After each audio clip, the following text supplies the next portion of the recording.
Hello, ladies and gentlemen, and welcome back to the Acts of Geekery podcast, episode 33.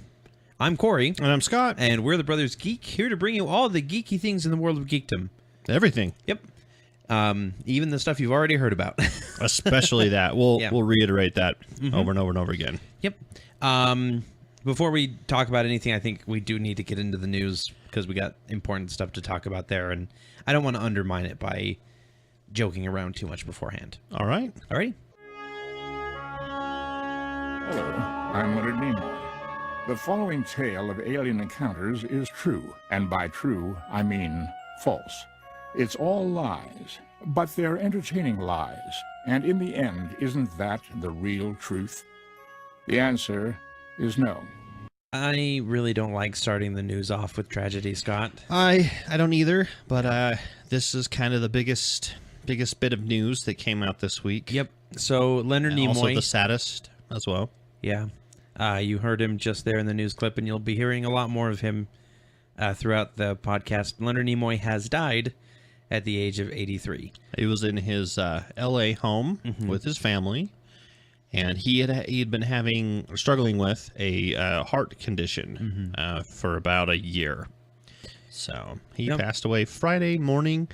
I'm not sure the time, but Leonard Nimoy, famously known as the guy who sung the Bilbo Baggins song. Yes. And that's pretty much all he did, I think. And a little small role called, where he played a character named Spock on a little show called Star Trek. I didn't think anybody would really know about that. Yeah, that's true. Yeah. What else has he done? He played, one of my favorite performances from him, actually, is William Bell off of Fringe. Yep. Great role there. He was in a remake of Invasion of the Body Snatchers.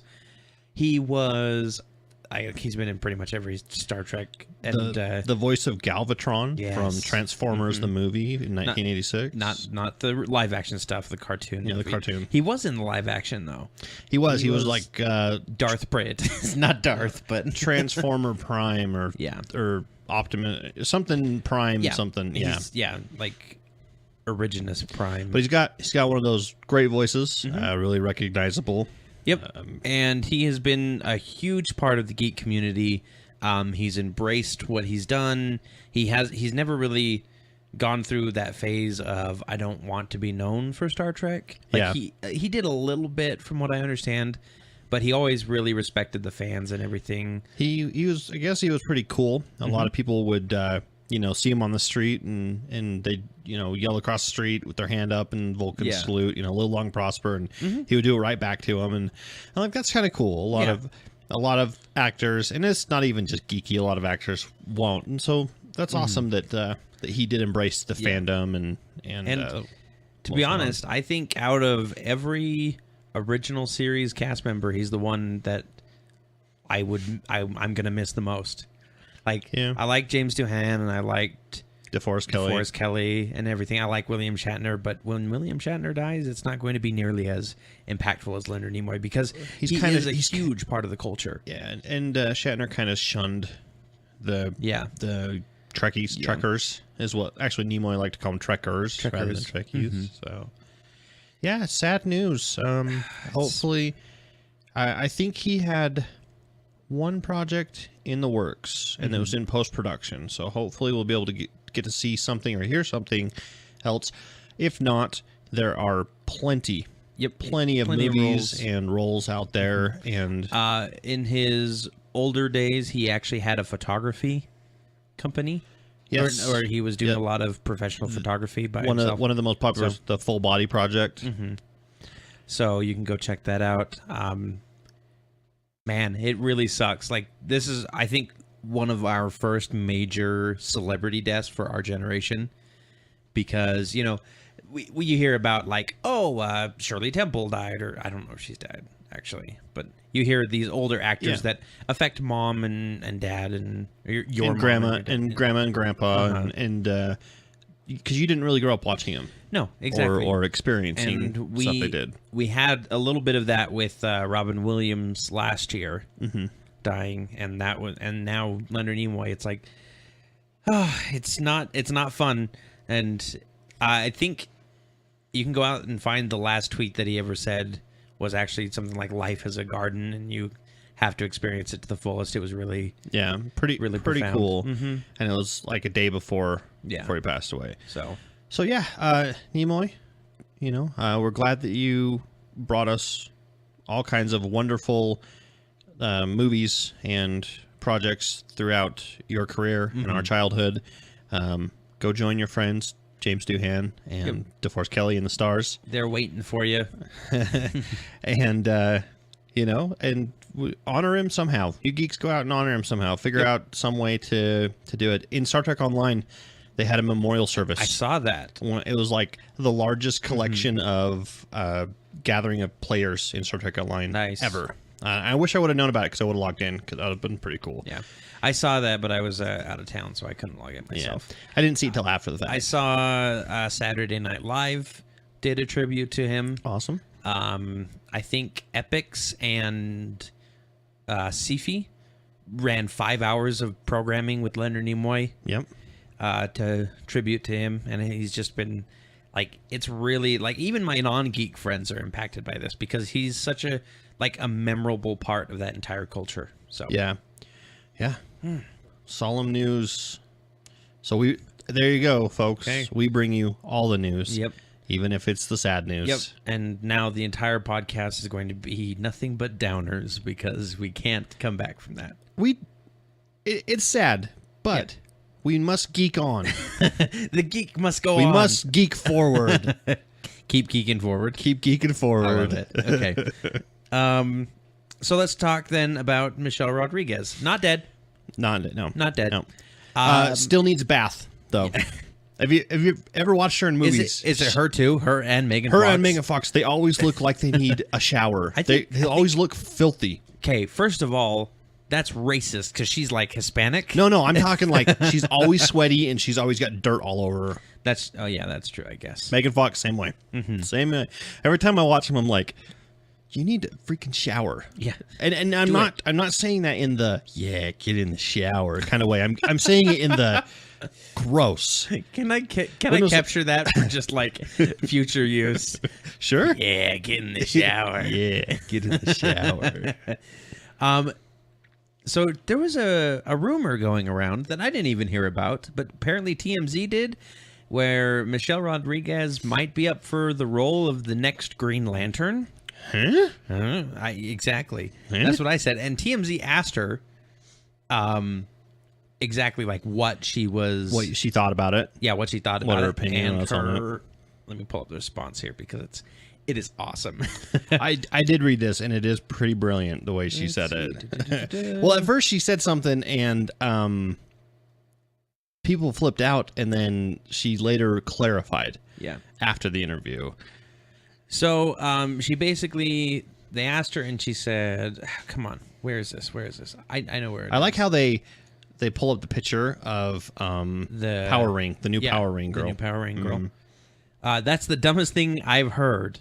She told TMZ, "Yeah, I think it's so stupid to because of this whole minorities in Hollywood thing, but it's so stupid. Stop stealing, all the white people's superheroes. Make up your own. Know what I'm saying? What's up with that?" and then she clarified that she thinks that Hollywood needs to stop trying to change already original franchises and leave them the way they are.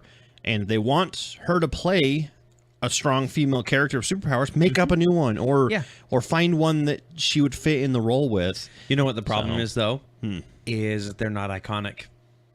Warner Brothers is true. we want the iconic figure that can sell. We want Superman, but we want him to be a black guy. She could play Lysa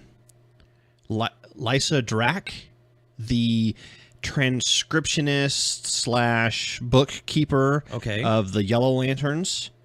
Of the Yellow Lanterns? Yes. Okay. Yeah, because at the end of Green Lantern, you saw... I don't think that the Green Lantern movie is going to have anything to do with that movie. Well, but you saw... what's his name? Mark Strong put on the Green Lantern. Sinestro. And become the first Yellow Lantern. So she could play those. There's a couple pretty... She could play Soranak, which is Sinestro's daughter, but part of the Green Lantern Corps. I mean, there's quite a few Green Lantern characters that are female and that she would fit the role, and she kind of has that, she's a Latino, so she's got kind of an exotic look, which works how about the one that's like a robot? What's her name? Like the Alpha Lantern that's a robot. Oh, yeah. Yeah, she's a cyborg or whatever, like half cyborg or whatever. I'm not a very good Green Lantern fan, apparently, because I don't remember all their names. You don't really need to. Just remember Chip, the squirrel Green Lantern. Yeah, heck yeah. There's always got to be an animal. There's always got to be an animal. Squirrel Green Lantern. There's a Corgi Blue Lantern. There is a cat Red Lantern. Mm-hmm. So. I'm sure there's like a rat Yellow Lantern. Possibly. We got a lot of Warner Brothers news to go through. Movies, TV, just general cool stuff. Yeah. So Margot Robbie, who is going to be playing Harley Quinn in the future Suicide Squad movie, has confirmed a multi-picture deal to play Harley Quinn. She signed, according to her, a 10-year contract. 10 years 10 worth. Years. 10 years worth of movies. I'm excited. I'm excited, but I'm also kind of nervous. I hope she does good. Oh, come on! Everything she's been saying about Harley Quinn, about her getting into the character, I think she'll do a good job on it. Yeah, I just want to hear. The voice. Like that's all. Just give us like a sample of what your voice for the character is. Yeah, and then we'll go from there. She probably hasn't perfected it yet. Because we have the final say on everything that deals with Warner Brothers. They listen. We'll send them an email and be like, yeah, the voice is okay, or no, it needs to be more Batman animated series. Yeah, that's why they got rid of Gal Gadot as Wonder Woman on our recommendation, right? Right. They totally did. There's your one fake news story for the day, people. Yep. Not the Margot Robbie thing, that's real. No, yeah. The something else. Gal Gadot thing. So Dwayne Johnson says that Black Adam's going to be ruthless, huh? Yeah. Awesome. Can you smell what Black Adam is cooking? A lot of burnt flesh. A lot. Yeah. He came out and said basically Black Adam's going to be different than most other villains that you've seen in comic book movies because he's going to be way more ruthless than most of these other villains. I'm okay with that. He's a tyrant. He is. He's a dictator of his home country. Kondak. I don't know how to say it, but Nasdaq. Sure. He controls the stock market. They're part of it. But yeah, Black Adam is pretty ruthless. And in World War III, the comic event for DC Comics, he basically goes nuts and declares war on the whole world. And here's a character that is nearly Superman level in strength, flight, which, at the time he declares war on the world, there's no Superman, there's no Batman, there's no Wonder Woman. Yeah, they're gone. They've been already removed from the universe. So he takes on the entire superhero and some of the villains of the DC universe and wrecks most of them. Yes, and ruthless as in ripping a guy in half, punching holes through people. Yep, and not like ruthless. Oh, he beat up everyone. No, I mean he's straight up murdering people. Yes. So I don't know. We'll see how that plays out in a Warner Brothers movie that won't be rated R. How ruthless can you get? I don't know. Yeah. So that I have the biggest problem with Marvel right now and Punisher because I don't think Punisher can be done properly. Not while it's at DC. I don't think.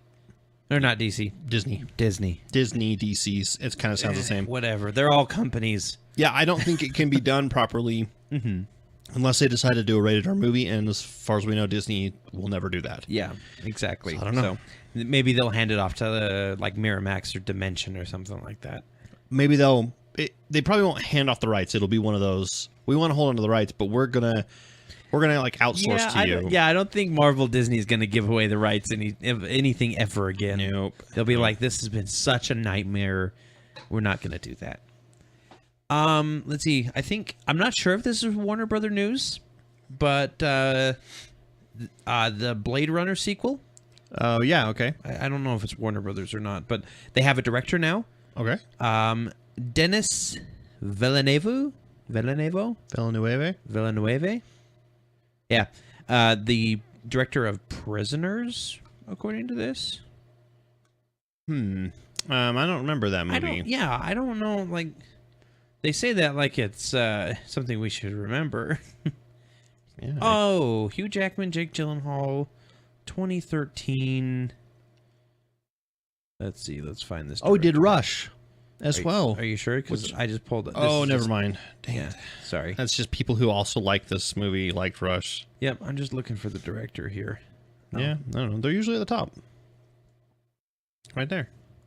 Yeah, you know what? Why don't I just look at the top of the screen? Yeah, you suck at the internet. I do suck at the internet.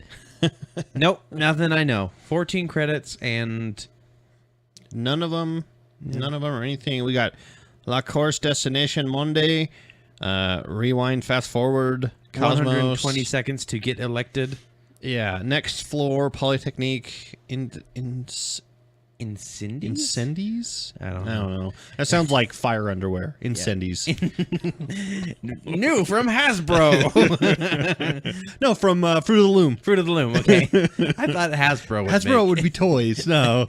Yeah. Incendies. Never had toy and underwear before? Yeah, that make you on fire? I don't think so. All you have to do is go, flame on! Oh, no. So he's going to direct the Blade Runner sequel. Okay. And it's also been confirmed that Harrison Ford will be back for it.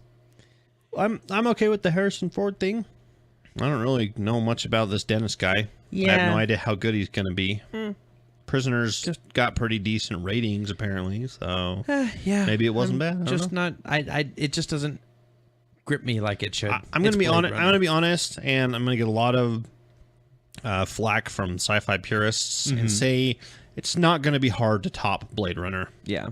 I don't think it's that great of a movie. I really don't either. I can't sit down and watch it all the time and be like, yeah, this is so awesome.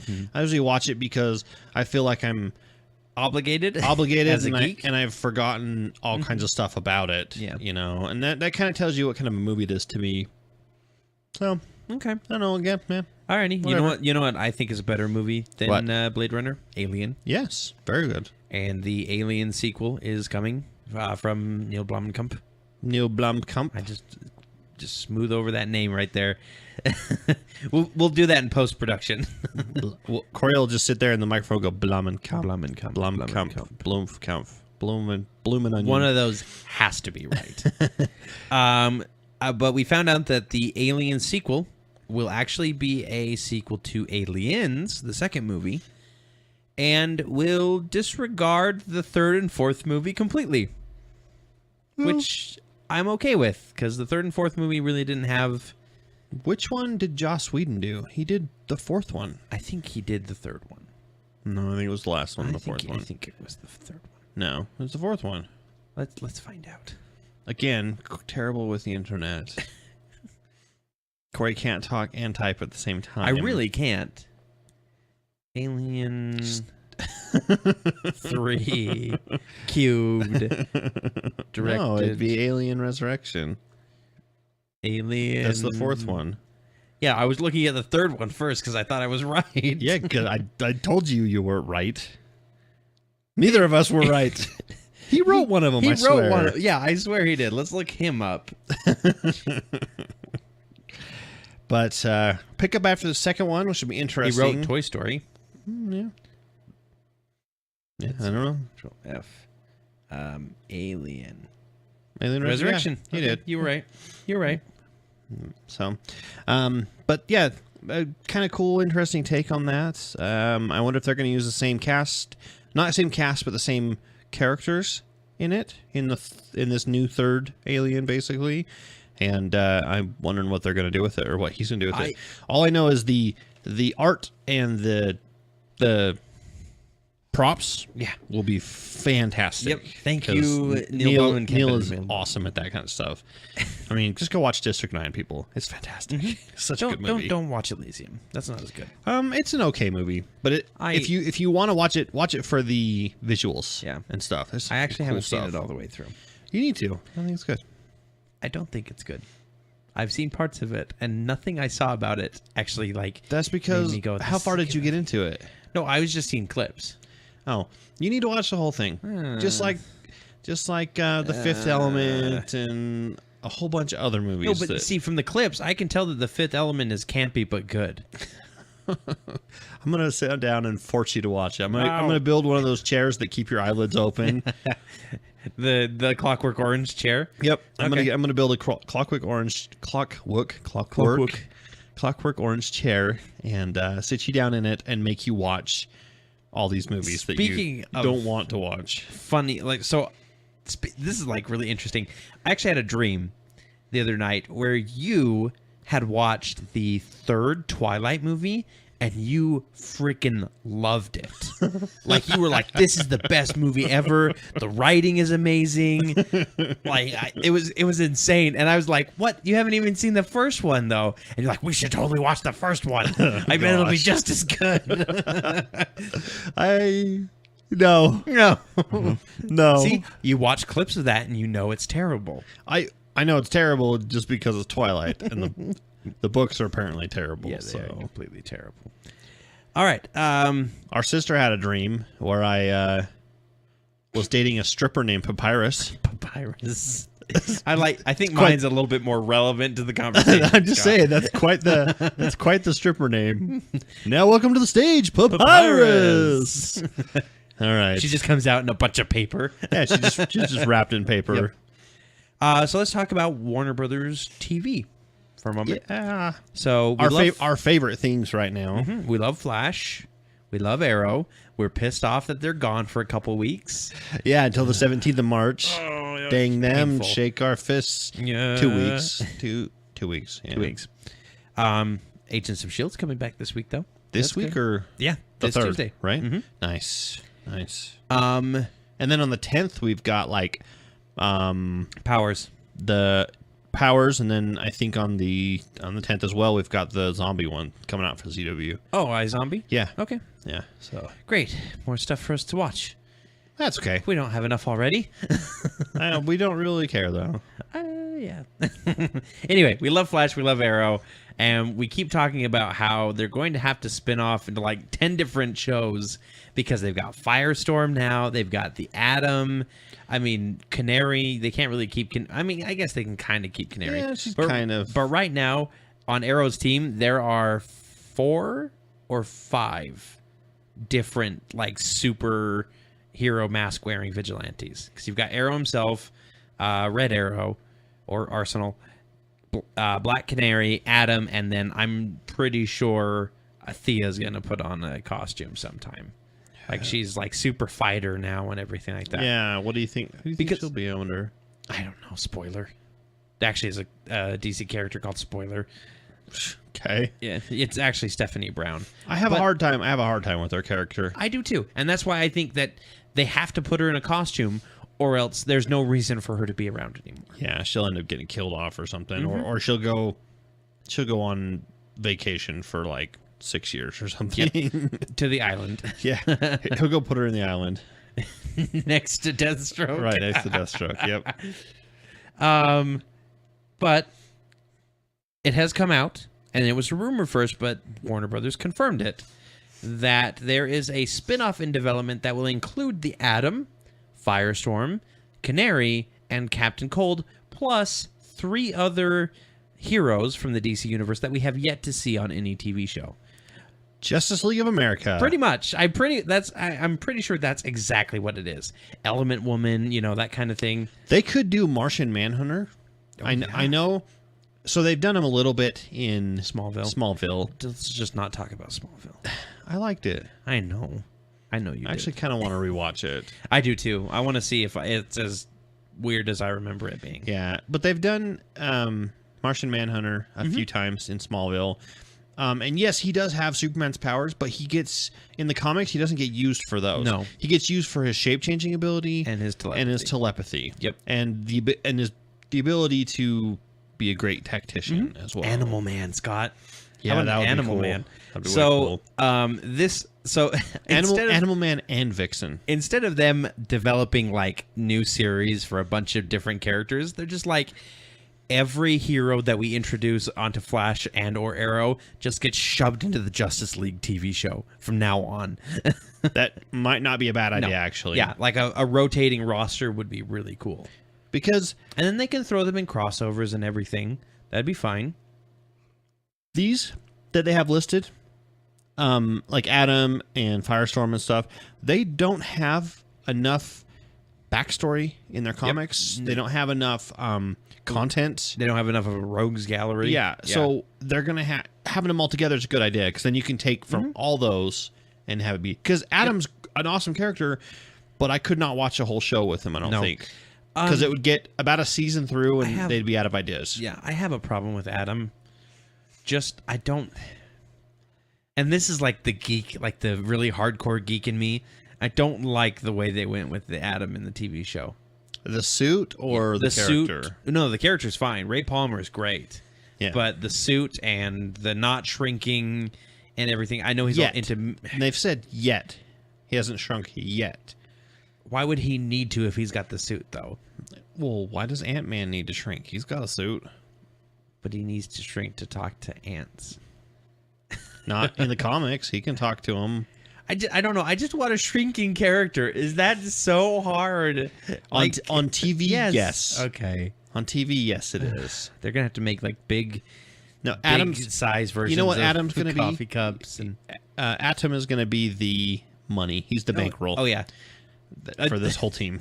I saw a funny meme on Facebook with the Jason Momoa, Unite the Seven. Yep. I saw one of Batman that said Finance the Seven. So yeah, I'm pretty sure you're right. He is going to be the money. And Superman's is a report on the Seven. Report on the Seven, or do everything for the Seven. Do the heavy lifting for the Seven. Let's move on to... He should start his own team called Reinforcements, and they just don't call him until they need him.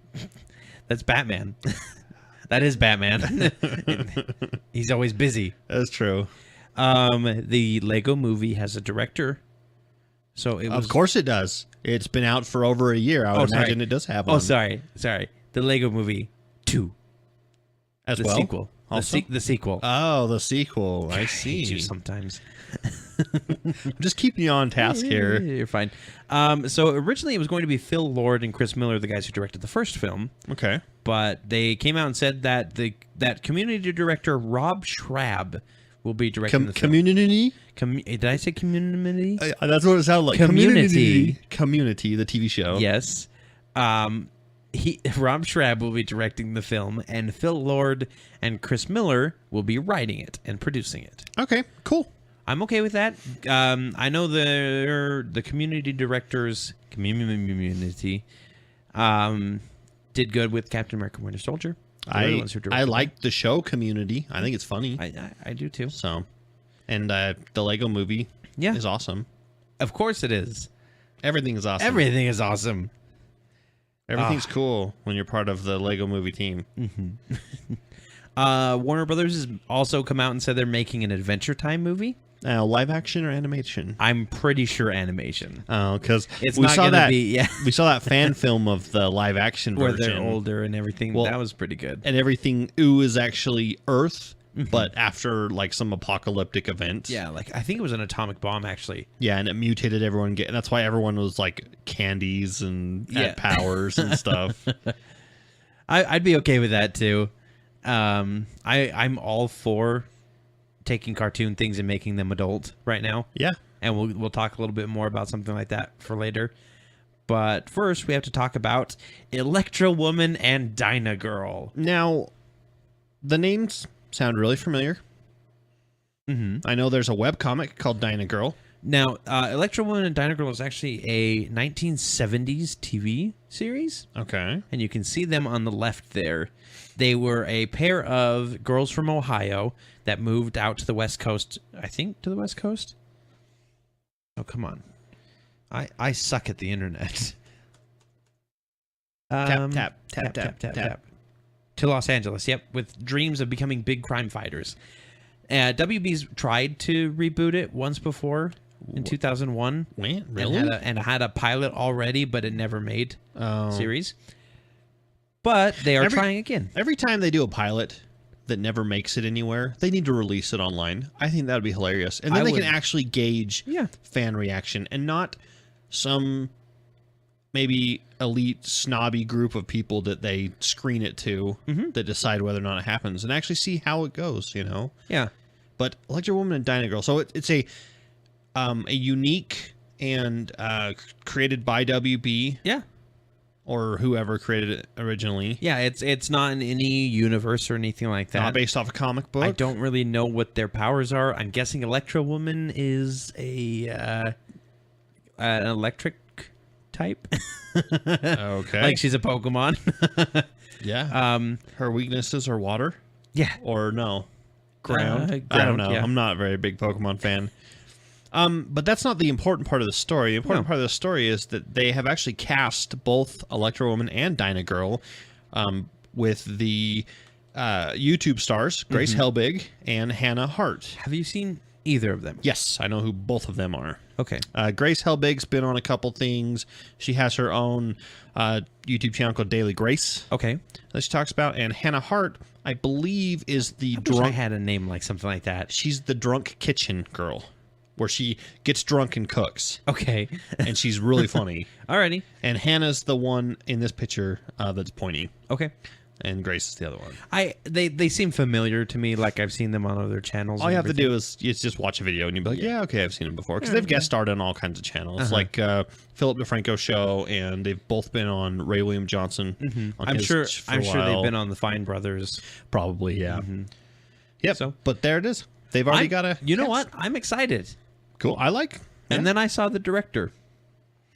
And then now you're not excited? The director is Chris Mars Polero, who did the music video for the Black Keys' Howling for You. Which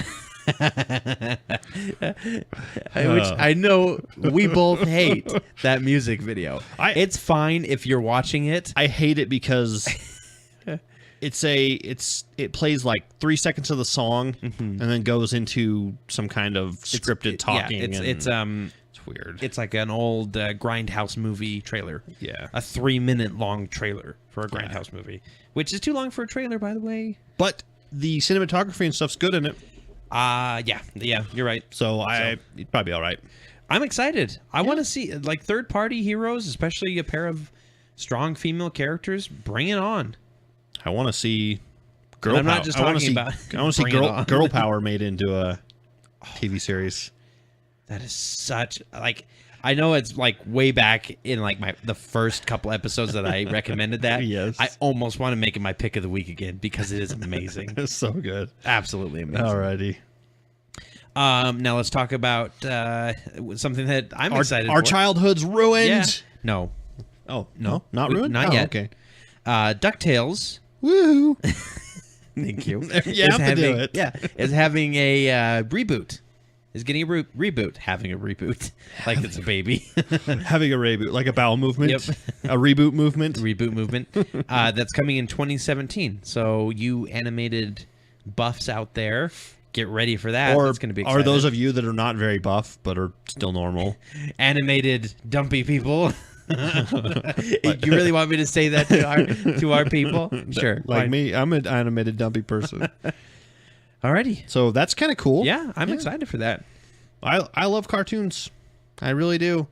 I haven't found too many new ones that I really enjoy because I think I am older. Yeah. And so the really kid-oriented ones I can't really get into, but like Adventuretime, yeah, it's kid-oriented, but there's so much stuff in there that hilarious. Is not very kid. Let's talk for a moment because we're on the subject of cartoons. Okay. I was talking with my wife, and she doesn't listen to the podcast, so I can say whatever she says.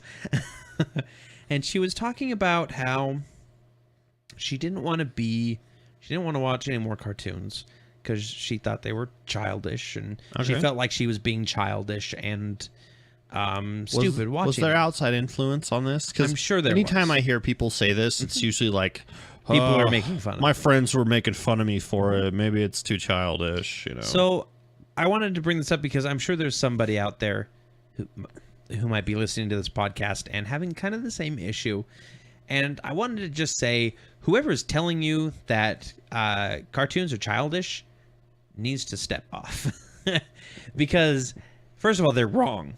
Cartoons are well put together TV shows just like anything else. Yeah. You know, just because that cartoons are aimed at children doesn't mean that there's a younger audience. I mean, look at SpongeBob. SpongeBob is completely, like, 70% of that show, at least, is adult humor. Yeah. And then they throw in some stuff. I have friends that have kids that watch SpongeBob and Adventure Time and stuff like that.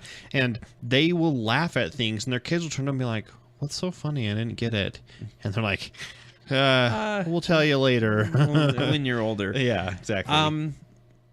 So people who look at cartoons and think they're childish are actually, in my opinion, very boring people. Because if you don't have something that you love, a hobby, or something that really interests you, there's nothing out there for you. What are you doing? And you meet those kind of people all day long where they do not have any kind of interests or passions. They have a 9-to-5 job. They go home, have food, sit down, and maybe watch a reality TV show. Yeah, I don't even know. Like, watch the news? Yeah, exactly. Watch the news and go to bed. Yeah. It's like... I know a few people that... and I don't hang out with them very often because I don't like hanging out. They're boring. Like you said, they have no personality. Yeah, exactly. And that's the thing is, there's such the stigma in society where at a certain age you're supposed to stop watching cartoons and move on to an adult life.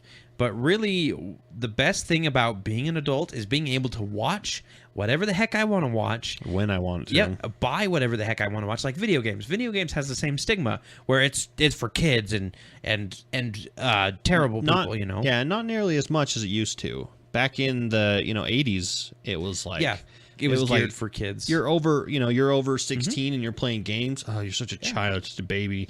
But nowadays, there are people playing them well into their 40s and 50s, and even later, especially with the advent of smartphones. I can't tell you how many grandmas and stuff are playing trivia games and Candy Crush and Angry Birds and things like that. Yeah.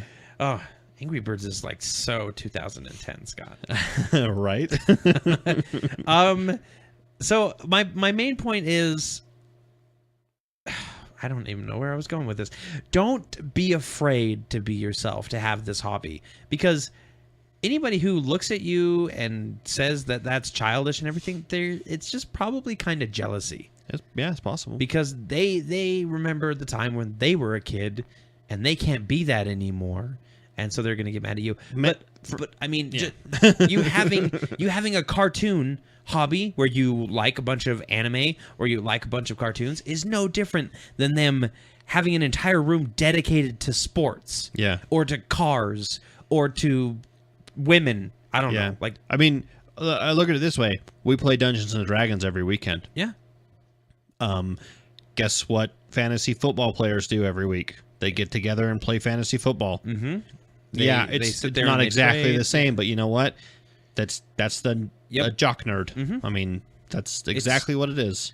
And so it pisses me off when people look at people and go like, oh, wow, that person's, they're 23 and they're wearing a Pokemon t-shirt. That's super childish. And it's like, no, it's not, you guys. They just have interests. Unlike you, how was The Bachelor last night? The what? The Watchler? The Watchler. The Watchler? My boss watches The Bachelor. Really? Yes. That explains a lot. Yeah. So hopefully he doesn't listen to this episode. No, but that happens at work to me. Is I'll be talking, and I'll start talking about something like, oh, Big Hero 6 came out this week. It's an amazing animated movie, and people give me this look, and I'll be like, what? What's the problem? Oh, it's childish? Well, you know what? Screw you. I can be who I want to be, and you don't get to decide who I am. You're just jealous that I can still tap into my childhood and enjoy those fun movies. Exactly. Still. Which, by the way, Big Hero 6 is such a good movie. Our parents watched it yesterday or 2 years ago, and they loved it. Yeah, that's the other point I want to bring up is every now and then we bring up these new animated movies for people to watch, for our parents to watch. We know when they come out, and usually my mom is like, I don't know. I guess we can. I'll talk with Dad about it and everything, because she's worried that they're going to be that it's that stigma again of this is a childish movie. Yeah. But then every single time we watch the animated movie, at the end she goes, "That was cute. I like that. I like that a lot." So just sorry to rant. He's on his soapbox, people. Right now. It's at least 2 boxes high. 2 soapboxes high. Soapbox squared. Okay, I think I'm done. And now we get to talk about something else. All because of DuckTales. Yes. Woo. All right, Scott, why don't you talk about this next one? I like the way you put this. You put it on our list here. James Gunn is back on our nice list. Yep. Because last week, if you recall, we talked about the director of Nightcrawler. I don't remember his name. I thought Dennis something. Don't even give. It just gives him power, Scott. He who shall not be named. He who shall not be named. And talked about the quote tsunami of superhero movies. And we ranted last week about how we think that's ridiculous. Yeah. But James Gunn, who was not on our nice list, by the way, because he was saying didn't want to play nice with Guardians Marvel was its own thing and blah blah blah. He came out on Twitter and Facebook and stuff, and he basically kind of railed the guy and said, "Look, if you think that you, as an independent director, put more effort, thought, and love into your movies than any one of us that creates a superhero movie, you are sorely mistaken. Yeah. You are 100% wrong." Yeah. And I completely agree with him. No movie is easy, guys. Good on you, James Gunn. Except for Blair Witch Project, that's pretty easy. That was and that started a generation of shaky cam movies, handy cam movies, which in fact we've got one in our trailers and videos and a little bit later in the episode that we'll talk about, and we'll talk about what our thoughts are on shaky cam movies. And another rant's coming. Another rant is coming. Yeah. So James Gunn, good on you, mate. You're back on the nice list for now. Just for now. Just for now. Yeah. You better watch yourself. We're watching you. We're checking our list twice. Because we own Disney, too. Man, I wish. That would be sweet. If we own Disney and Warner Brothers, we wouldn't need to do a podcast. Crossover. No, we would Definite want to. Crossover. Yeah, exactly. We wouldn't need to. We would be doing this podcast live from Disneyland. Yeah, and we could interview Iron Man. We could get Robert Downey Jr. on. The dream. Be like, RDJ, come talk with the Brothers Geek. Come talk with us. You know you want to. Yep, because everybody wants to. Oh, yeah. So, moving on to other Marvel, because James Gunn is technically Marvel. You are Marvel, James Gunn. Whether you want to or not. Yes. So, marvelous stuff. But let's talk about the one of the founding fathers of Marvel. You mean, like because the other guy... Joe Quesada? Or, not Joe Quesada. Dan Dido? Steve Ditko? Ditko, yeah. Yeah. Who's Joe Quesada? He's actually not a founding father. That sounds like a meal from a local Mexican restaurant. Like, yeah, I'd like have our Joe Quesada. Have our Jose Quesada. Extra meat? You bet. All right, wow. And I thought I was racist. I really want some Mexican food. I kind of like how your Mexican food was, or your Mexican voice was kind of Arabic. And a little Russian as well. You want quesadilla? In Soviet Russia, quesadilla want you. But Stan Lee, the creator of pretty much everything Marvel, he started the geeks. Yep. He's the king of the geeks. It's his fault we're the way we are. He's not the king of the geeks because that's Will Wheaton. Yes. He would be like the geek god. Yes, he's in the geek pantheon. Yes. Along with William Shatner and Leonard Nimoy. Just give him a little salute. You gotta do the Spock salute. Come on. Vulcan salute. But he drew a Spider-Man portrait for a kid with autism. Yeah. So pretty cool. Nice guy. Pretty cool guy. I think the kid just really came up to him and really loved Spider-Man and loved Marvel, and so he sat down and drew a picture. I don't know how well he draws. I think he did all the writing. I think Steve Ditko did all the drawing. I think he's had plenty of time to practice drawing. Yeah, probably. Though, so. Especially Spider-Man. Come on. It's like a stick figure of Spider-Man with webbing. Thanks, Stanley. I appreciate it. Stick figure Spider-Man. We also have that Age of Ultron is going to include 3 cast members. We talked about Idris Elba being on it. And we were kind of like, we thought you hated being a Marvel character. And that's kind of where it came from, too, was them talking to him about it. And he was kind of like, meh, meh, meh. But we also found out that Anthony Mackie and Haley Atwell are confirmed for Wait, those names sound familiar. They do, don't they? Yes. Anthony Mackie is, of course, the Falcon. And Mr. Sam Wilson. And Haley Atwell is the very beautiful Agent Carter. Mm-hmm. I think. Do you think she's going to be a flashback, or do you think they're going to have old Agent Carter? I don't know, because she was kind of creepy. In Captain America 2, because they had her all CG'd up, and you can tell when someone young is CG'd or makeup because they have different facial movements. Yep. It seems like the older a person gets, the way they talk changes, and the way their mouth moves changes. I mean, and not to bring up Leonard Nimoy again, but look at, I mean, we watched him through the ages, basically, and he sounds completely different than he did when he was he's young. Got a little bit more gravelly voice, and he's a lot slower when he talks. Yep. And Haley Atwell was in Captain America 2, Winter Soldier, and it was kind of weird. It kind of took me out of the movie for a minute, because you could tell by watching her mouth and just hearing her talk that she wasn't really an old person. But either way, I don't know what she'll be. I don't know. I know Anthony Mackie will be the Falcon, of course. Yep. And Elba's going to play Heimdall. Yep. Again. Elba's just going to be there. Like, Thor's going to be like, I have to go to Midgard. And Elba's going to be talking to him a little bit before he sends him on his way. Yeah. So that was my Chris Hemsworth impression. Did you like it? I have to go to Midgard.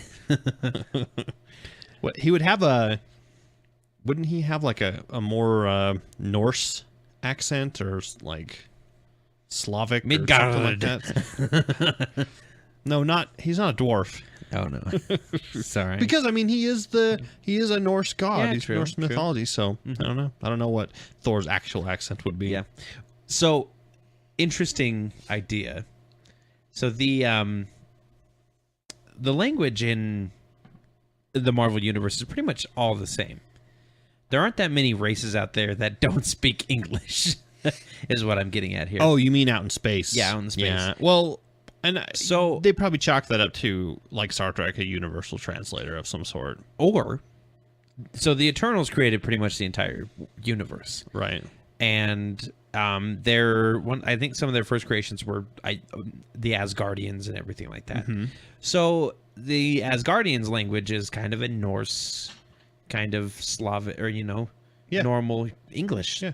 So I think they just maybe every race that developed had contact throughout the time, because it seems like humans are the only race that doesn't have contact with aliens in everything. Yeah. Yeah. It's like the whole galaxy is this one gigantic galactic community, and Earth is like this backwater world where no one goes. And that happens wrong with us? Yeah. Well, I can tell you lots of things are wrong with us. That's true, yeah. But maybe Earth. I've always thought maybe Earth was the weird kid that created his own language that Stanley would draw a Spider-Man portrait of. Yeah. Or for. No. That's terrible. I'm sorry. Can we delete that? Nope. It's in. Oh, dang it. No, the weird kid, because we have so many stinking languages on Earth. Maybe other races, other cultures, they have maybe one main language and a few slightly different dialects. Kind of like here in America, we've got normal English, Southern, and then you've got kind of like the Midwestern, which is kind of what we are. You've got the Southern, and you've got the way the Northerners talk, but it's all English. You can all understand each other. Brooklyn, just different accents. But maybe Earth's, like I said, he's the weird kid that created his own language in school, and you all know one. There was always one in school that created his own language. It was me. Oh yeah, it was me. It was you. Yeah. Okay. Yeah. Well, but it wasn't in school. It was. It was about like 3 years ago. Oh, okay. All right. Well, Yeah. So they're going to be in Age of Ultron. Just more people. We're getting so excited for that. It's only my gosh. 2 months away. So are we seeing it Friday or do we have to wait till Sunday? I don't know. Because Friday's my birthday. The Friday that it comes out, it happens to be on my birthday. And my wife was talking because I took her up to Wendover for the weekend, or over to Wendover, and for her birthday last week. And she's like, so what are we doing for your birthday? I'm like, my birthday's easy. The Marvel movie that comes out that weekend, you know? So no, we'll discuss it more as it comes closer. I want it now. But before we get to that point, yes, there's something we need to watch. Yes. April 10th. Yes. Daredevil.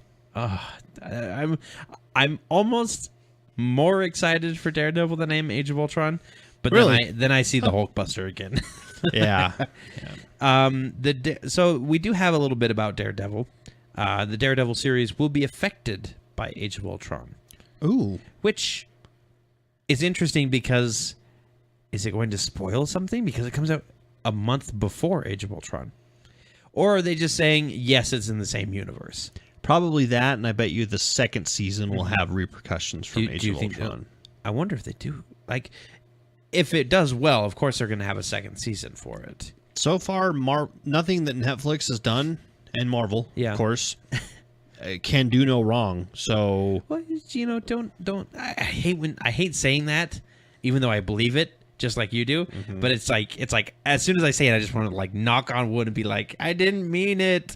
I don't want to be superstitious, but I really want to be superstitious. I guess we'll see. I'm excited for it. I know it comes out on Friday, and I'm thinking Saturday, Sunday, we'll do nothing but watch Daredevil for the whole weekend. Perfect. I'm okay with that. All right, let's move on to the last little bit of news, our casting segment. Okay. Our casting couch, I guess. We could call it the casting couch. Let's not. Yeah. That's kind of a porn deal. Oh, jeez. Okay. Yeah, never mind. Yeah. What, you want to be a star, don't you? Oh, no. We actually have more Supergirl casting. Okay. Chyler? Would you say that first name would be Chyler? Chyler? Yep. Chyler. Lee. Yeah. Will play Kara's foster sister. Okay. Who is, I think, Laura Danvers is her name. Because her name is something Danvers. Okay. In the Supergirl series. But her foster sister is a doctor who specializes in aliens. Like Supergirl. Oh. And she works for the government at the start of the series. She's working for a secret government organization known as Argus. No, I don't know if it's Argus. Yeah, we don't know. And then we also have that David Harewood is going to be Superman.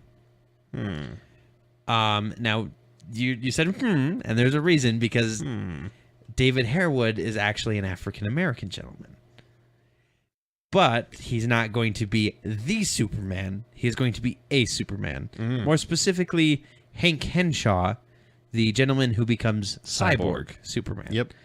So we're probably going to see... I don't really know how that's going to work at all, because part of Cyborg Superman's plot is that he looks like Superman and confuses people. So maybe he's just like a Superman built for that, or a cyborg. I don't know, but that'll be an interesting character to see. And then the last little bit I have is that some of the Supergirl casting, I'm just like, whatever. It's a lot of unknowns. TV actor, okay. Yeah. Next, I'm excited to see how the series does. Yeah, but then they also said that Dean Cain and Helen Slater will be in the pilot. Dean Cain used to be Superman back in the 90s. In the 90s TV series. And Helen Slater is actually the 1990s Supergirl. Oh. From that TV show. Awesome. So there's a picture of her. Kind of like how 1990s Flash is current Flash's dad. Yes. So I really like they're from what it sounds like, they're just for the pilot, so they're probably just going to be like a cameo that all the geeks can go, look, it's her. Sure. But that's exciting. Yeah. Right? Cool. Okay. Cool. Great way in the news. That was like 70% DC news. Like Marvel came out with their big stuff with the Sony deal, and then Warner Brothers is like, quick, pile it on. Yeah, no kidding. But now that we're done with the news, you know what we do next, Scott? we go get a snack. Yes, and while we're doing that, you'll hear this clip that will take us to the reviews. Who disrupts my coronation? Coronation, Starscream? This is bad comedy. Megatron? Is that you? Here's a hint. That's right, it's time for our review. And usually we go see a new movie, or something, but we're actually a little behind on this, and it's my fault completely. Corey failed. I failed. But we're talking about a cartoon movie. Oh, we're so childish. That's okay. I like being childish. Yeah, me too. We're talking about the Justice League Throne of Atlantis. Yes. Came out in the middle of July. January. Yes, end of January, 27th. End of January. Mm-hmm. Yeah. And it's taken us until March to see it. Right. Again, my bad. It is the latest in the DC animated movies. They did great ones. Justice League Doom is one of my favorites. Crisis on Two Earths. So good. Batman, Superman, Public Enemies, all kinds of different Batman, ones. Superman, Apocalypse. Pretty much, it's the company that comes out with something they want to do, and then a Batman movie. And then something they want to do, and then a Batman movie. They have to do Batman because they feel like they won't be able to sell movies if they don't have a Batman movie in. But, whatever. Yeah, and then Batman is in this. This is the Justice League, the new 52 version of the Justice League, which really relates to the people who are reading comics these days, so that's great. And these same voice actors first came out during Flashpoint, the Flashpoint Paradox. Yes, some of these. Yeah. So we have Sean Astin is in this as Shazam. Really good character. Kind of, again, that kind of adult who sounds childish. Yep. Rosario Dawson is Wonder Woman. Mm-hmm. And my favorite, Nathan. Yep. Nathan Fillion. I cannot speak today. So in Justice League War, the Green Lantern character was played by somebody from Weeds. It was the brother from Weeds, whatever his name is. Yeah. And I didn't mind his voice for the new kind of snotty Green Lantern, but they got Nathan Fillion back to be Green Lantern because I guess enough people went, we want Nathan Fillion. Yep. I have to say, I love Nathan Fillion, but I don't think that this Green Lantern is right for him. This Green Lantern is the young, kind of upstart Green Lantern, and Nathan Fillion's Green Lantern is kind of the... You just don't like the fact that he says, like, bro.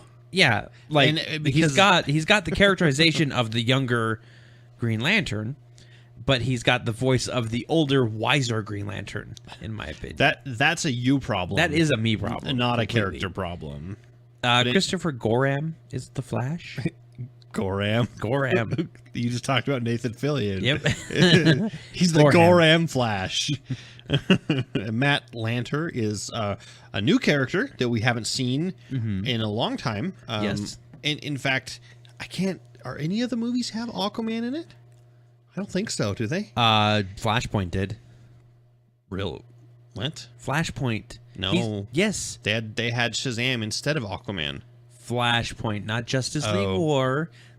Flashpoint, where the Flash goes back in time and it turns out that Atlantis and Amazonia are at war against each other. Yeah, that's right. Okay. And the whole world is their battleground. Mm-hmm.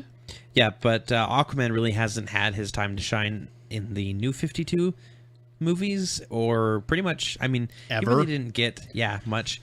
And we'll talk about why in just a little bit. But we've got Suma Lee Montano. I don't know how to say her first name. I hope probably mess it up. As Mera, which is kind of like Aquaman's love interest. Aquaman. Bodyguard. Yeah. Aquawoman. Shamar Moore as Cyborg. Jerry O'Connell. The Superman. fat kid from Stand By Me.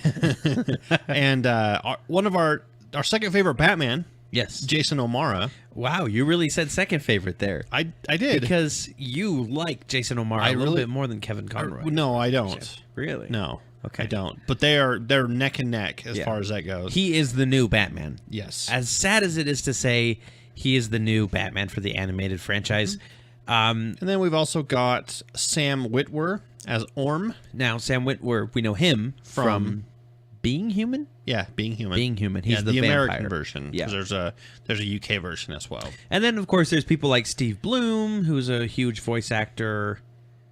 Huge? He doesn't look very big. He plays Lex Luthor. Yeah. Whoa, spoilers. There's no Lex Luthor in this movie. Whatever. Until the end credits. Stay through the end credits. So that's it's pretty got much a really cool Justice or Avengers thing stinger. That's pretty much the whole cast. So the plot of the movie basically is Orm wants to declare war on the surface world. Yep. Orm is Aquaman's brother, his half brother, current royalty. Yeah. Wants to declare war on the surface world, wipe out us humans up on the ground. And he steals a bunch of nuclear weapons to do it. Not nukes, just regular missiles. Oh, regular missiles? Yeah. Okay. But he steals a lot of missiles, and he and Black Manta, which they don't have his voice on here. I'm sure it's just down the list somewhere.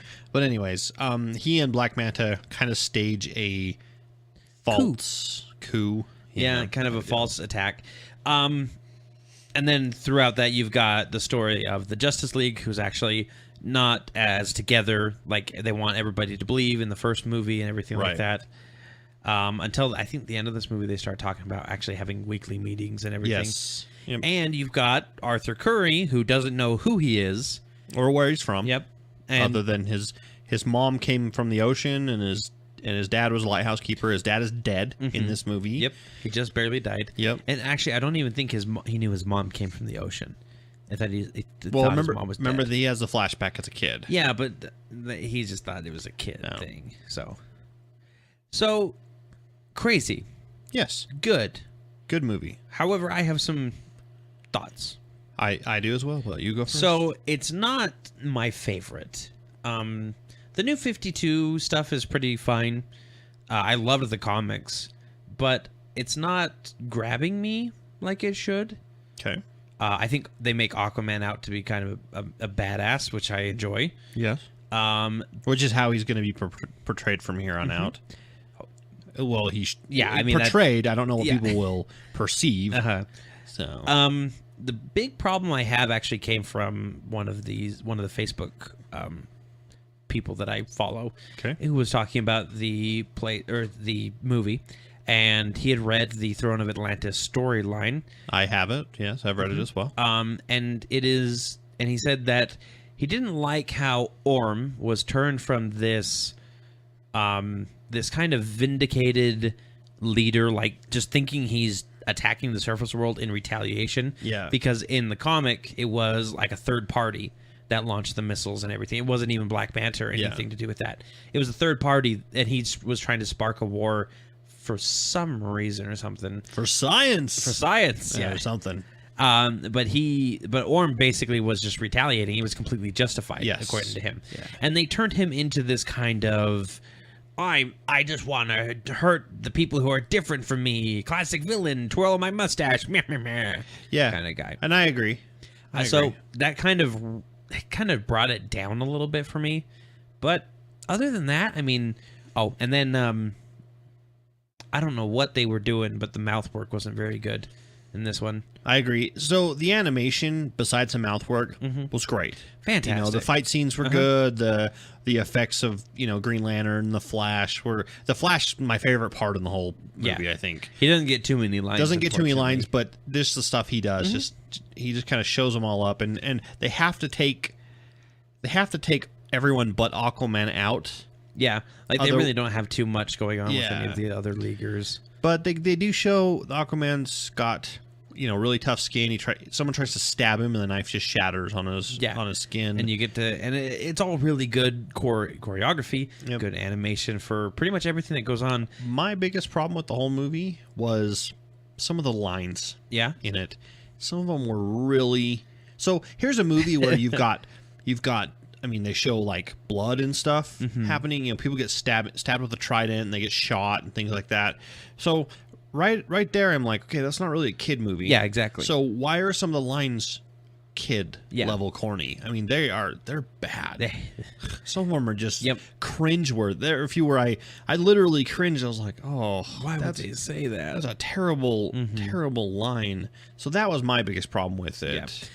Yeah. My biggest problem wasn't so much that as it was like I said, the mouth work where, you draw characters and when they're talking, you make kind of the general motions that they're doing. Family Guy is a TV show and they do it amazingly. Yeah. Like there's very few times where I'm like, those words aren't matching up to those lips. Like, if any, in Family Guy. In this, all the time I was watching and it was close-up shots of them talking and they would say something and their lips would not be matching up and I'd feel like I've been watching like a dubbed anime or something and started bugging me. Watching a YouTube video that's out of sync, where the audio is either a few seconds ahead or behind that drives me crazy. Yep. I can see that.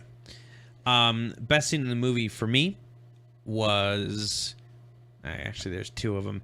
The whole Black Manta fight, I thought that was pretty hilarious, where Black Manta's talking about his evil plan and then I think it's Aquaman just like decks him and knocks him out just in the middle of his evil monologue. Yeah. Oh, that's right. Yeah, he starts monologuing and he gets punched. Yep. And then the other one was the fight with the deep creatures, where the Justice League comes to save Aquaman and Mera. Yeah, and they're all fighting on this little island, and they're all taking a few out here or there and everything. And then Superman Batman's lands using guns, which is kind of he does. Yeah, not like handguns like in his Batwing.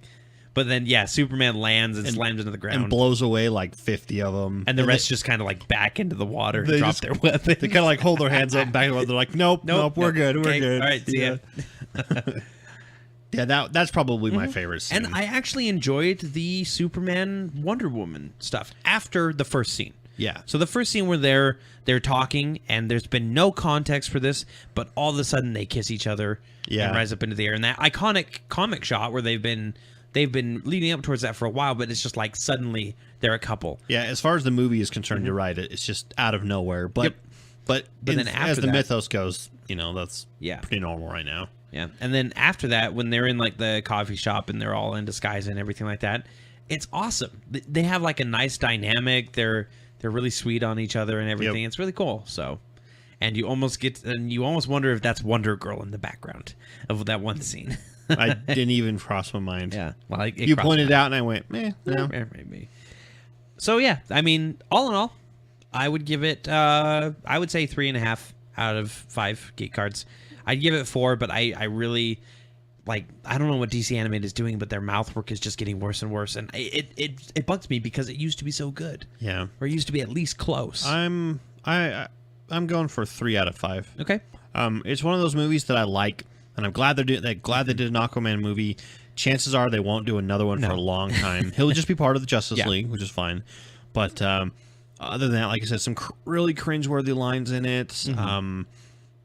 That the couple no context scenes that you were talking about, they changed the Orm storyline. Yeah, but it's also one of those movies that I don't think I want to watch an animated movie and it doesn't instantly pop into my head. Like you say that, and my mind immediately went Justice League Doom. Yeah, or even the Green Lantern Emerald Knights. Like I would watch that over. Yep, that one's really good.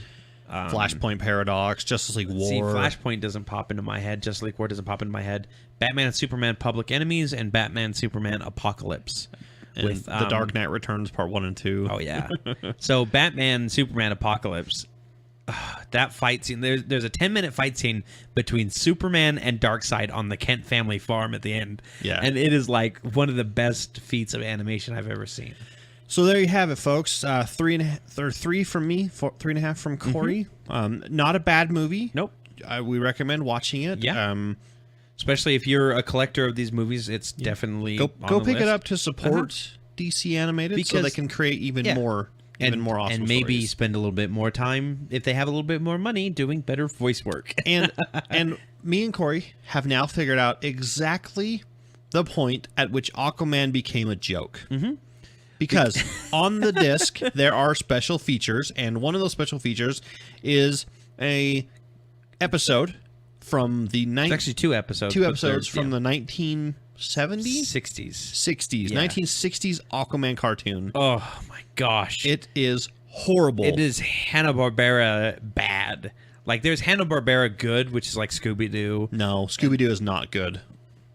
You and I are going to have words later, but... That's fine. I will... I have never liked it. Yeah, that's right. You really don't like old cartoons. Nope.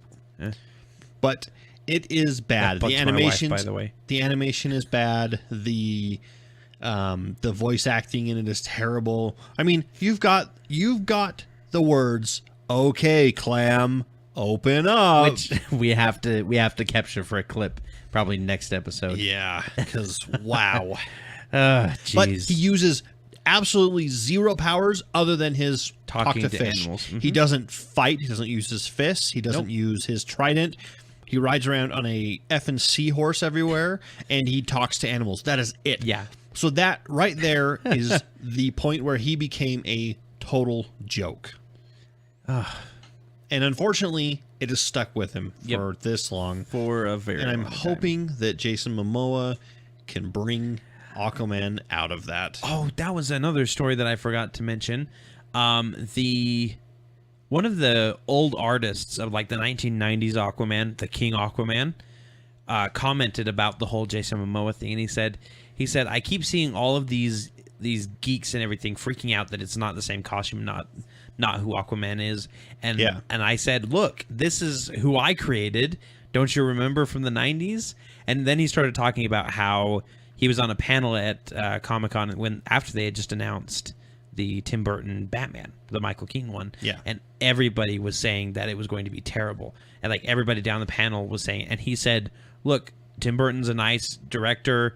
Michael Keaton's a good actor. Yep. I know they're mostly known for comedy stuff, but I think they can do it. And he said he got death glares from like everybody and boos from the audience. And then 4 years later, when they announced Batman Returns, that was going to be Joel Schumacher and everything, they said it's not going to be good unless it's Keaton and Tim Burton. And it's like, oh my gosh, you got to be kidding me. You geeks are fickle.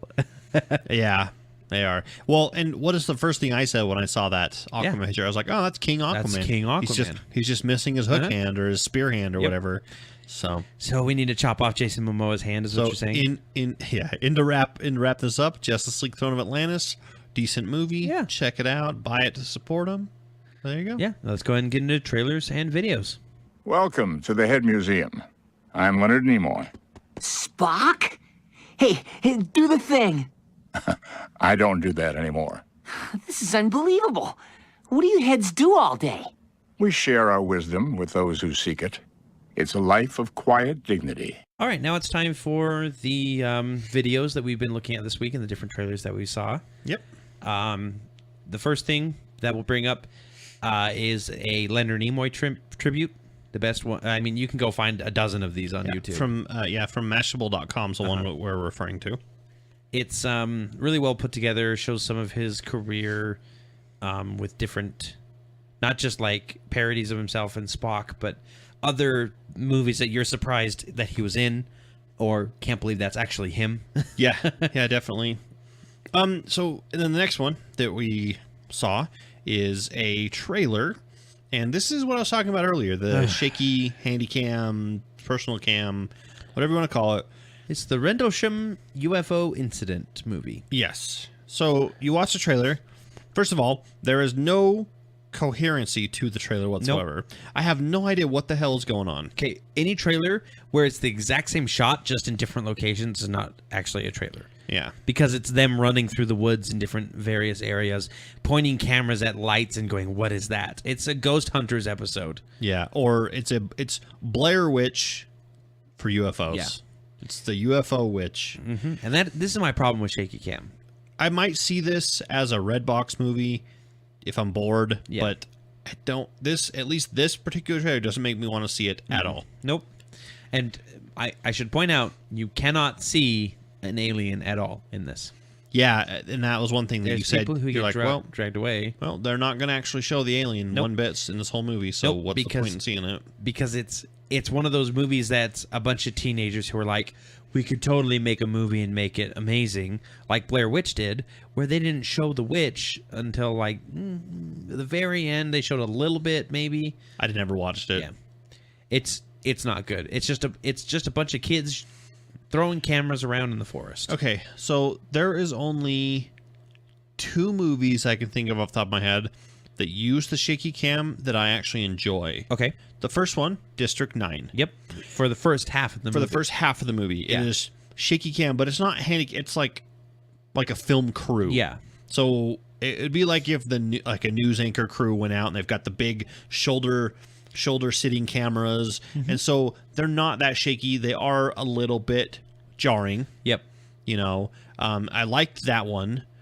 And the next one is Cloverfield. No, that's actually a runner-up of it.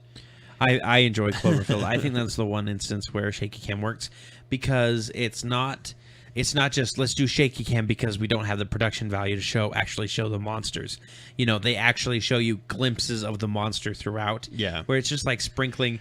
There's a bigger plot going on here, but you're only seeing one perspective of it. Yeah. No, the one I'm talking about is 3 kids get telekinesis and powers. Oh, I can't remember the top of my head. Chronicle. Yep. Yes. And that one's used all different types of cameras. Yep. From like, surveillance cameras to shaky cam. Which they really cheat at the end there where he just gets all the cameras to surround him so that they can get every angle they need. But that one I really enjoy, and that one I thought was done really well. But as far as like the Blair Witch and this UFO incident one and a couple others that Paranormal Activity. Just like... Yeah, not really? good. Nope. Yeah. Found footage. The Fourth Kind had a lot of found footage stuff in it, but Never saw it. I liked it more for the scary aspect of it, less for the cinematography. You know what? Aliens freak me out in movies. That movie Ghost. and Paranormal Activity came out at the same time, and everyone was Paranormal Activity is so scary, so scary, so scary. It is not scary at all, people. Not one single bit scary. However, The Fourth Kind to me freaked me out. Yeah. Because it's aliens. It's alien stuff. You know that part in Signs where it's the birthday party footage and that alien passes right by the window? Just walks by the window. God. Creepy. Oh, that's giving me chills just thinking about it. Like, I don't know what it is, but aliens are freakier than ghosts ever will be. Yeah. They are. So we talked a couple weeks ago about the Millennium Falcon quadcopter, which was a really cool video. Remote control. Yep. Yep, which is awesome that people are taking geek things and turning them into remote control cars. Well, and we planes we have another one now. What? Yep, a RC Batwing, and oh my gosh, it's so cool. It's basically an air tunnel. Like, it sounds like it's just basically flowing air through it quickly, like a single fan inside. It is. Yeah. If you notice, and this is the difference between when you watch something like this versus me. And this is not. I'm not saying this is bad, but you look at it and you're like, sweet, a Batwing, awesome, fantastic. Oh, and it flies too. Cool, great.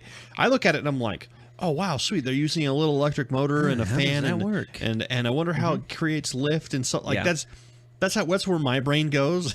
Again, science fantasy. I don't really care about how it works. Just let it work. Yep. Yeah, but this guy created a RC Batwing. It's electric, so it's got a little fan motor in the center that and sucks it's air all and like blows out the back. foam on the and it's made out of outside? foam board that you can buy from a craft store. Yeah. So, and it flies really good. Flies really fast. It does a lot of cool tricks and everything. Go check it out. It's you don't really have to watch the whole thing. It was like 4 minutes long, but in the first minute and a half, you really understand what. You understand what it is. Really cool.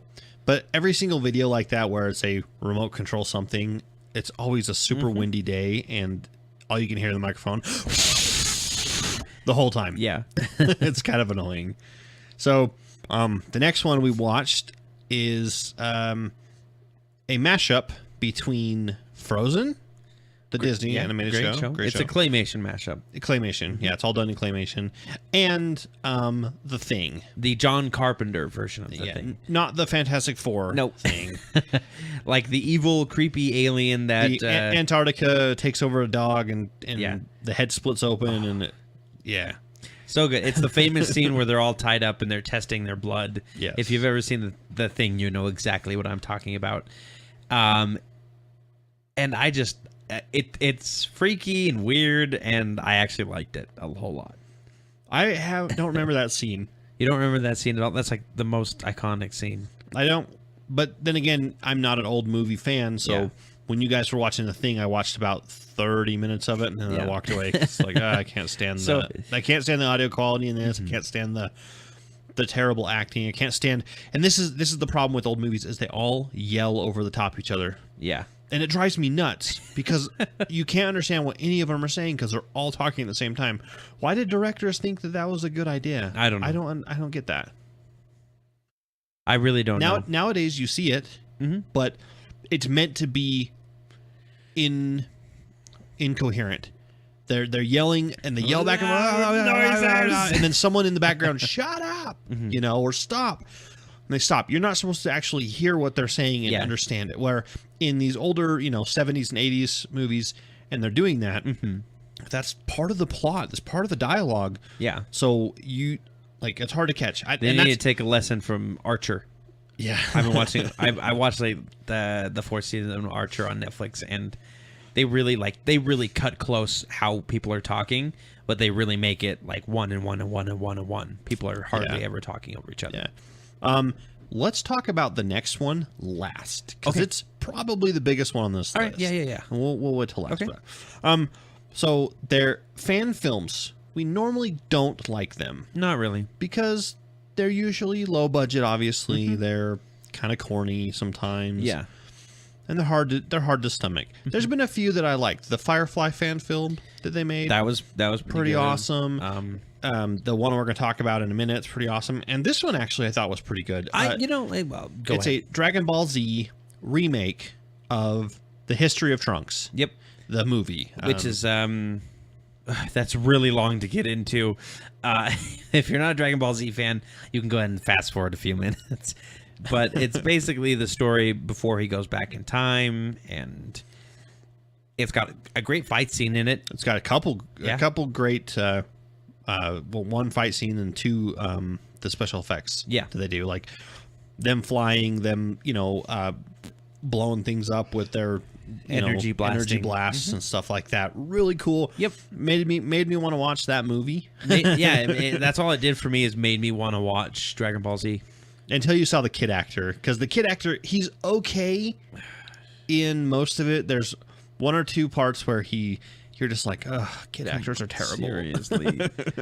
I don't know. Like, I really Hi, Mom, what be. are you working on? And she goes, oh, something great, Oh, well, that's cool. Like, that's cool. I got to go train. Bye. It's like, it's the dust. From Interstellar. Yes. It's the dust. And then I walk away. But yeah. All right. Yeah.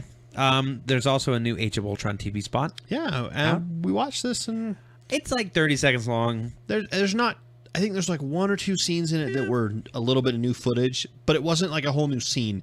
It was just new footage from the same type of scene we've already seen before. The same scene we've seen. Same scene we've seen. Oh man, I'm getting tired. Yeah, you were gone all weekend. Yeah, I've been partying hard, so it's hitting me now. That's why I wanted to get this started a little bit earlier, so I could have the energy for it. We also have what was the company? Evian water. So back in the 90s or early 2000s, there was a dancing baby commercial, if you remember. Yes, and it was creepy. It was very creepy. Well, we kind of have the same thing going on here, where Spider-Man finds a baby version of Spider-Man in a reflection and dances with it and makes it do a lot of interesting things. Not like, yeah, that sounded wrong. It's really weird. It is strange. But then at the end, it comes up and it's like Evian water, and I'm like, what does this have to do with water or anything? No, it's nothing. But it's funny. You can go check it out. Yeah. The next video on our list is a prank video. I think it's French. Yes, I think it was French. Uh-huh. It's a prank video, but it's also Star Wars. It is. I'll set the scene. Mm-hmm. There's a girl working late in an office, and she's just working on the computer, and all of a sudden she kind of hears a noise and looks over to her left, and in comes R2-D2, a remote control, one of the full size replica with the noises and all the levers and stuff that open up, and it whirs at her, and then rolls away, and Vader walks in from a doorway with the light, and he hits his lightsaber and lights it up. And doesn't he actually force push some chairs and everything? Yeah, he does something set up on, and they set the chairs up on strings, and the chairs get pushed away out of the way, and then she backs up, kind of like holy crap, and then a Jedi walks out with a lightsaber, and they kind of have a little duel. Yeah, and there's a couple of those prank videos just like that. There's all one in like a parking garage, all Star Wars themed, people dressing up as Star Wars, doing funny stuff. So I enjoyed that. It was shortest Wookiee I've ever seen, but yeah, no kidding. Aren't you a little short to be a Wookiee? He's like 5'4". Yeah, on Kashyyyk. He's legally a what midget? Is he? Yeah, yeah. Is that the technical term? I don't know. Yeah, I don't know. He's a little person. A little, yeah. He's a little Wookiee. He can get a handicapped card, a handicap sticker for his shuttle because he's too short for a Wookiee. Because most Wookiees are like 7 or 8 feet tall. Yeah, pretty much. Yeah, and he's like 5'4". But it's pretty funny. I think the lady that he's talking to is taller than him. I think so too. Yeah. And then we have another Frozen trailer. This one not a scary monster mashup thing. Yeah, not claymation either. This is actually from Disney. The Frozen Fever, which is a animated short that's coming out before the Cinderella movie, and they just announced it. They'll have it playing before then, and they just that's the only way to see it. Yeah, this was just a few little clips from it, and we'll end up seeing it because we're going to go see Cinderella as well, but that's the only way to.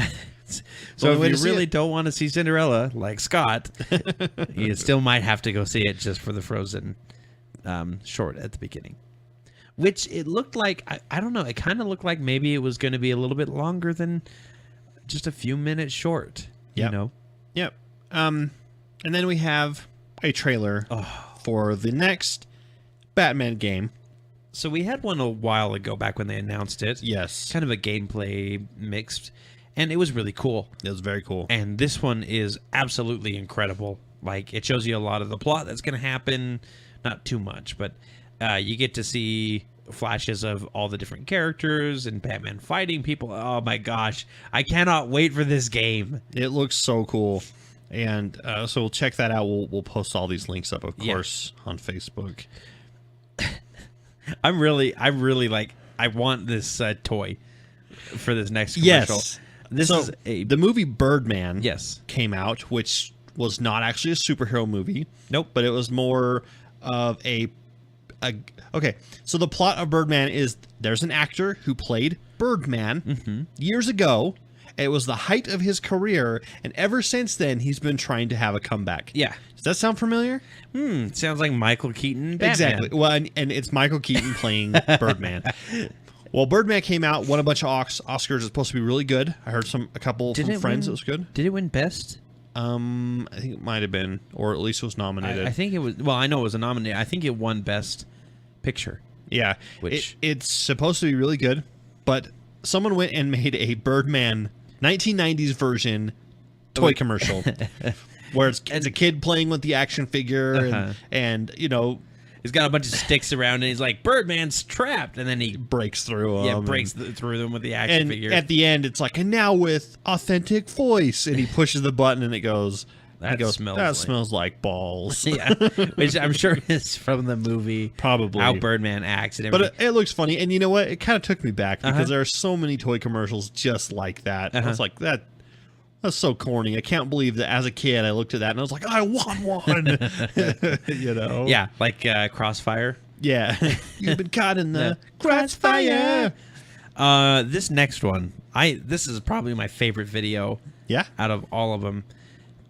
It is an original short called Over the Moon. That is a 1950s vintage looking space thing. And it's amazing. It's a woman astronaut and her robot companion. Yeah, her name is Dr. I can't remember her name now. Dr. something. Yeah. But it says in 1957 this person, Dr. So-and-so, was the first woman on the moon. And it shows her on the moon. She's got kind of like the retro style spaceship or space suit with a big globe head, not an actual spacesuit like we have nowadays.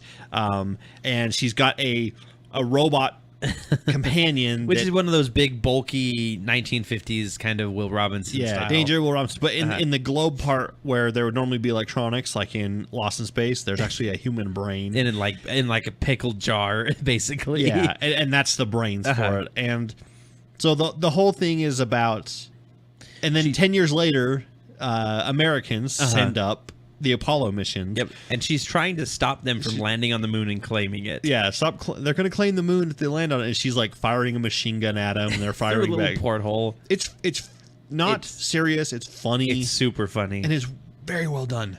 It's very surprisingly well done. Like the CGI in it's amazing. Yeah, so. It's awesome. We'll post a link to that as well. So, the piece de resistance, took the internet by storm. Video destroyed it, put it back together. Are we talking about the dress that you can't decide whether it's black and blue or gold and white? It's black and blue. It's gold and white. No, it's black and blue. It is gold and white. I know. Okay, so the actual listing is black and blue. I saw the shopping. So we're gonna have words about that later too. Yeah, after the Scooby-Doo talk. But we're talking, of course, about the Power Rangers fan film reboot. Not necessarily a reboot, more like a fan film imagining. Yeah, that's right. Reboot's totally the wrong word. Yep. It's well, I guess it kind of could be. Yeah. So it kind of changes the backstory of Power Rangers, and it kind of it makes it more darker, gritty, more adult. It's definitely not safe for work. There are swears. And there's girls making out in the background. And there's the bloodies. Yep. There's the bloodies. The bloodies. Well, it's like the swears and the bloodies. The swears and the bloodies. Yeah, that's how they rate things nowadays. This is rated R for the bloodies. Yeah, sure. Rated R for bloodies. Rated R for bloodies. Okay. It's awesome. Oh my gosh. The reason why I took it by storm is, Corey, because well, I don't know. Why didn't you tell me? Well, because of the controversy. Yes. Sorry, I'm like 10 different places right now. God, I cannot think. Power Rangers. Yes. So, okay, reboot. Gritty, not safe for work. Are you okay? Do you need a break? I don't know. What's happening? Who stars in it? That's the problem I have. Katie Sackhoff. Thank you. There, my mind is all put together now. Oh, Vanderbeek. James Vanderbeek. Yeah. What else is he from? I don't know. But anyways, the reason why it was kind of controversial is I guess when the creator, which also created one of our favorite fan films, Punisher: Dirty Laundry. Oh, he's Dawson's Creek, by the way. Okay, yeah, and other stuff. Yeah. So, sorry, I meant the creator of Power Rangers. But yes, the creator of this fan film created Punisher: Dirty Laundry, which is, I think we've recommended it as a pick of the week at one point. Yep, we have. It is a fantastic, well put together movie, or short, and so is this. But the creator of Power Rangers didn't like it because it's bloody. It's violent. It's not what Power Rangers technically is, right? Right. It's not shoot behind you and then a few seconds later you react to it. There was the creator of Power Rangers and the guy that played the Green Ranger from the original series came out and were like, take this down. It's, terrible. It's bad. And then like half of the other Power Rangers like, don't tell the creator I said this, but I think it was awesome. Yeah.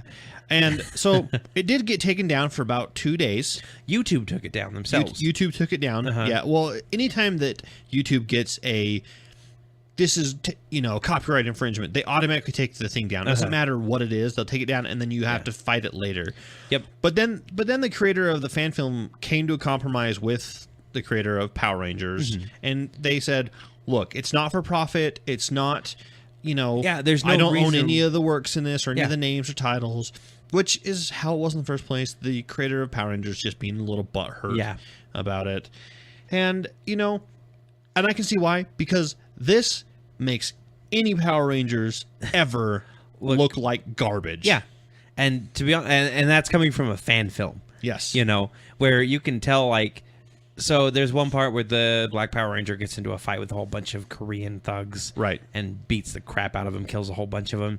Great scene. Yes. But the fighting is the choreography is pretty slow in it. It is. And at first I was like, oh, this is just a fan film being a fan film. But then I realized this is kind of what Power Rangers is. Yeah, slow fighting. Slow fighting, not very good action, but still kind of okay.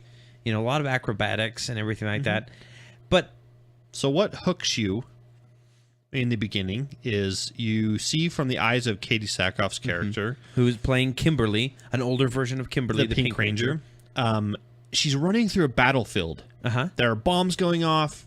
There are other Rangers with guns, with full-on assault rifles firing up into the air and at things. And it's kind of flashing in between, you know, and every time it comes to her view, it's, you know, it's, you can hear the voice or the heartbeat type of deal in her mask, in her helmet, and then she looks up and there is the Zords. Is that Zords? Right? I think it's Power Rangers. Zords. The Power Rangers Zords when they're all combined together, fighting another giant robot, and whoever did that rivals anything Michael Bay has ever done with Transformers. I would say beats anything Michael Bay as far as quality goes for the picture stuff. Fantastic. Super great. And then she kind of blacks out. And you don't know what happens. And then all of a sudden, the next scene, she's awake in an interrogation room. The Red Ranger, or the guy that plays the Red Ranger, is interrogating her. Played by James Van Der Beek, I believe. Trying to find out what happened to the rest of the team. And you know, there's someone is killing all the rest of the Power Rangers. And you get to see all the different scenes where they die. Those other Power Rangers get killed. Or at least their funeral. Case. And then you... Oh, I can't give you any more, or else it'll spoil it. But it is so good. Yeah, they're thinking it's Tommy, the green/white Power Ranger. So the Green Ranger came out. The original Tommy came out and said he didn't like it at all. He didn't think it was good. That guy's kind of a douchebag. He's kind of a douchebag, and I think he's just jealous that somebody played the Green Ranger better than he did. Yes, because the few seconds that you get to see the Green Ranger, he's absolutely amazing. Oh, he kicks butt. And this entire fan film kicks butt. So the problem is we're getting a Power Rangers movie that's supposed to be kind of an adulter version of it, like next year. An actual confirmed one. All right, I didn't know that for sure. I think part of the problem is these creators are like, no, people are gonna like confuse this. They're gonna think ours isn't as good as in comparison. It won't be. Yeah, it won't. I hate to say it, or actually, I don't hate to say it, but the creator of Power Rangers needs to look at this fan film, talk to the guy that created it, and say, "Look, we want you on our team." Yeah, this is awesome. It's got millions of views already. In 24 hours, it had like 10 million views. Partially because everybody was like, "Watch it before it goes away." Yeah, and it did go away, and it came back, and I think it's back up to know millions and millions of views, and it is so good. I've watched it a couple times now, and you need to pause this podcast. You need to go watch it, come back, and go with us. Okay, ready? Go. So cool, right? Amazing, right? When he does the thing with the thing, and then one part in it that I can spoil that's great. So in the original cartoon, the Green Ranger has these golden shoulder pads, but they're just like these foam, weird things. Yeah. Well, in the reboot, which doesn't make sense. It's like, why does he get those and nobody else does? And in the fan film, the Green Ranger has those, but they are like made out of light, like a force field. Yeah, it's like a force field. So cool looking. Yeah, and it's like way better than anything. I would have loved to see, instead of them just wielding regular weapons, I would have loved to see them wielding a version of their weapon that was like a laser rifle version. Okay, or something. But other than because that right there, I looked over and I was like, that Power Ranger has a machine gun. I'm not sure how I feel about that. Well, in the TV series, did they have their own weapons? Yeah, like Kimberly. I think Kimberly had a bow. Oh, that's right. And Tommy, or the Red Ranger and the Green Ranger both had swords.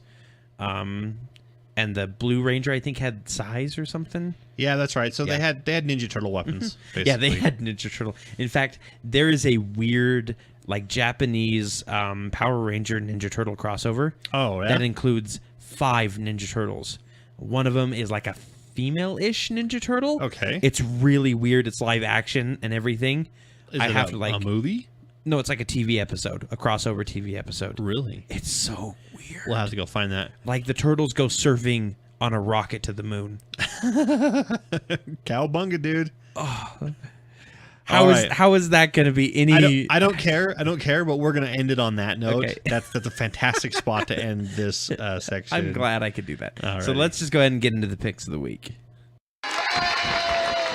Well, my work is done here. What do you mean your work is done? You didn't do anything. Didn't I? I think we should have said pick of the week. Pick of the week. Honestly, I don't. I've been geeking out about lately is Space Engineers, which I talked about near one of the first episodes, and more just because they've added a lot more cool things and some mods. But other than that, it's not really that great of a pick of the week. Yeah. Well, you know what? That's fine. You can geek out about stuff that you've already geeked out about. So I am going to talk about something that relates back to my childhood and your childhood. Yes. Do you remember Zoom Beanies? I do. But vaguely. So Zoom Beanies is an old like CD-ROM Windows 95 program. Yeah. Where you make a bunch of different little blue guys with different colored feet and hair and whatnot, and you're trying to track them through these different challenges to get to their home. And the point is to get all the combinations of Zoom Beanies to their home. Okay? And, you know, there's only so many combinations you can make, and it's really fun. A lot of people played it, in my generation at least, at school, and I eventually convinced my mom to buy it for us for home. And for the longest time, I played it, and then when I tried to install it again on my latest computer, it wouldn't work because it's like an old... Super old. Yeah, it's super old. So I was pretty bummed out. Well, lucky for me, and lucky for everybody who shares my age group and actually remembers Zoom Beanies, the Zoom Beanies are back in a Kickstarter that is going to be that is funded $71,000 out of $50,000 with 23 days to go, so you can still back it. And it's a tablet and updated version of the game. Nice. Did you back it? I have not yet. Are you going to? I might. I don't know yet. What are their stretch goals? Their goals? I wonder. Or their pledge? I wonder if you get an actual copy at one point. Yeah, you get for $10. You get a tablet copy. Yeah, there you go. Cool. Now, all of the basically they're all just puzzle games. Yeah, you're trying to figure out, like, it's all a bunch of figure out which type of things can cross safely here and there, you know. So I don't know. I just love it. This brings me back to like our very first computer and the Carmen Sandiego game. Yeah. And oh my gosh, just so many old games. And I still have them. I've still got them all. I've got totes full of games, and not like totes, like totally. Totes. No, I mean like Rubbermaid totes full of video games from 95, 98. Yep. They're all great. Yeah. Now we just need to get a full version where you don't have to pay for it of the Oregon Trail, and we'll have our childhood complete again. I can get that for you. That's no big deal. Awesome. I want to die of dysentery. But yeah, many times. Zoom Beanies coming to tablet. Oh, that's funny. I'm super excited for it. I'm probably at least going to pledge 10. So. Yeah. All right. Sounds great.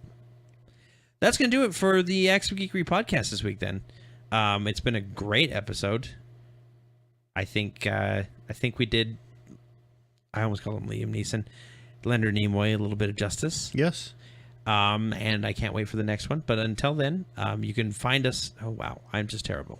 You're just tired today. If you want to say anything about this podcast, about how bad Corey is acting at the moment, you can always email us at actsofgeekery@gmail.com. You can go to our Facebook page at facebook.com/actsofgeekery and leave us a comment there. You can go to Twitter and you can use the hashtag actsofgeekery or our handle, which is at Acts of Geekery. Or you can go to youtube.com and search for Acts of Geekery and find all of our podcasts listed online. Yep. You can also go to iTunes and go ahead and like us there. Give us a review. And all those are ACTS, not AXE. You didn't even close your eyes that time. I'm getting better. Hold on. Nobody can hear that. It's the weirdest clap ever. Come on, clap like normal. No, it's the king clap. It's the... All right, there you go, folks. Well, one more down. Let's just get out of here before I screw up the podcast anymore. I'm going to send you to bed. It's only 8 o'clock, but I'm going to be like, go to sleep. You're not getting dinner if I go to sleep. Oh. Go to sleep after we get dinner. Yeah. Until then, I'm Corey. And I'm Scott. And live long and prosper. And peace and long life. Mm-hmm.